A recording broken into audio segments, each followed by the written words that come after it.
মোচা দিয়ে শুধু ঘন্ট বা চচ্চড়ি নয়, বানিয়ে ফেলতে পারেন এমন সুস্বাদু কোপ্তা কারিও। বাসন্তী পোলাওয়ের সঙ্গে এই কোপ্তা কারি পরিবেশন করলে স্বাদটা কিন্তু দারুণ লাগে। আজ বানালাম মোচার কোপ্তা কারি।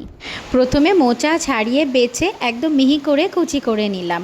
এবার একটা বাটিতে নিয়ে এর সঙ্গে দিলাম 1 বাটি বেসন, নুন, হলুদ, লঙ্কার গুঁড়ো, একটু গোটা জিরে আর কালো জিরে। সব কিছু ভালোভাবে মেখে ছোট ছোট কোপ্তার আকার দিয়ে নিলাম। এবার গরম তেলে কোপ্তাগুলো ভালোভাবে ভেজে তুলে রাখলাম। এবার কড়াইতে জিরে, তেজপাতা আর শুকনো লঙ্কা ফোড়ন দিয়ে দিলাম।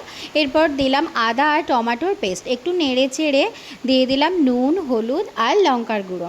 এবার দিলাম কাজু আর তিল বাটা, ভালোভাবে কষিয়ে দিয়ে দিলাম ভাজা মশলা, সামান্য চিনি আর চেরা কাঁচা লঙ্কা। এরপর পরিমাণ মতন জল দিয়ে দিলাম। জলটা ভালোভাবে ফুটে উঠলে দিয়ে দিলাম ভেজে রাখা কোপ্তাগুলো। সব কিছু একসঙ্গে ফুটে উঠলে শেষে দিলাম ঘি, গরম মশলা আর ধনেপাতা। তারপর নামিয়ে নিলাম। তারপর বাসন্তী পোলাওয়ের সঙ্গে সুন্দর করে পরিবেশন করে নিলাম। তৈরি হয়ে গেল সুস্বাদু মোচার কোপ্তা কারি। আপনারাও একবার ট্রাই করে দেখবেন, ভালো লাগলে একটা লাইক করবেন আর জানাবেন কেমন লাগলো।